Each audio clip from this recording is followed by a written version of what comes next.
大家好，我是凯文。现在全世界有几十亿的人在学习英语，这就代表着有几十亿的人在饱受学习英语的痛苦。为了解决这种痛苦，我决定做一个大胆的尝试。我要简化现有的英语体系，创造一种简化版的英语。这种英语呢，可以清楚表达意思的同时，减少不必要的学习痛苦。哇哦！让我隆重向你们介绍 English SE。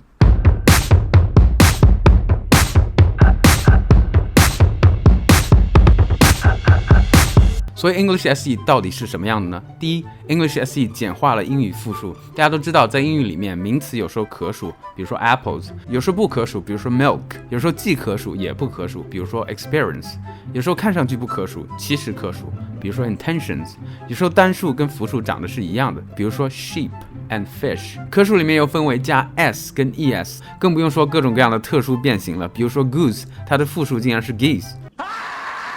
但是在 English SE 里面，你完全不用担心任何问题。我们取消了单复数形式，因为完全没有必要。就像中文一样，一个硬币、两个硬币，不用加复数，完全可以非常清楚地表达你的意思。所以以后你可以说 one coin, two coin, three coin。这里的暗示够明显了吗？在原来的英语世界里，你要经历这样的痛苦，而在 English SE 里面，你彻底解放了。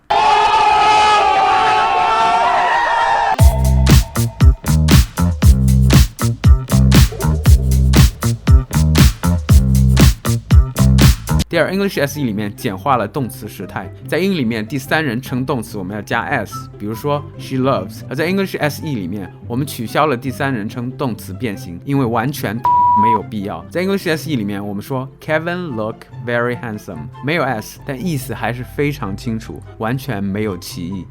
我们再来看一下过去时跟完成时，在原来的英语世界里有很多动词是有特殊变形的，比如说 drink 变成了 drank，hurt 还是 hurt，fly 却变成了 flew， 是不是脑壳疼？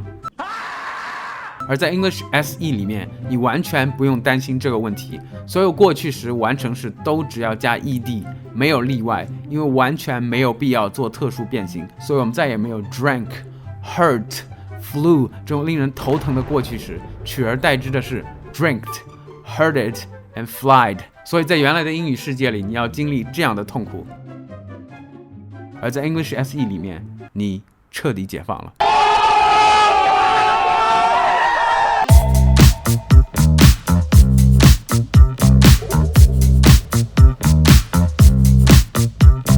第三 ，English SE 简化了方位介词。英语里面有各种各样的介词，真的非常令人头疼。在电脑上你要说 on the computer， 在公园里你要说 at the park， 在上海你要说 in Shanghai， 在公车上你要说 on the bus， 在出车上我们要说 in the taxi。还是那句话，完全没有必要，所以我们决定一劳永逸，增加一个万能方位介词叫 lo， 这个单词代表 locate， 而这个神奇的方位介词无论用在哪里都是对的，你再也不用考虑 I'm in the bus 还是 on the bus， 直接说 I'm low the bus。 同理你也可以说 I'm low the park， I'm low the bed，It's low the computer。 那你可能会问了，我本来可以用 in 和 on 表示在盒子里面还有盒子上面呀，我用了 low 那不是分不清楚了吗？非常有道理，我也想到了这一点，所以要更清楚的表示方位时，原来的介词可以继续使用，不冲突。所以在原来的英语世界里，你要经历这样的痛苦，而在 English SE 里面，你彻底解放了。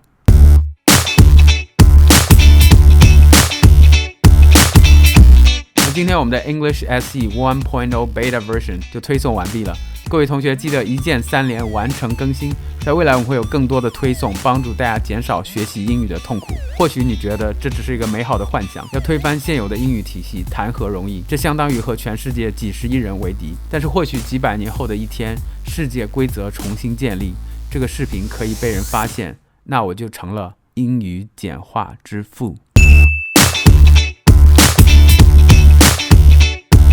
Just kidding.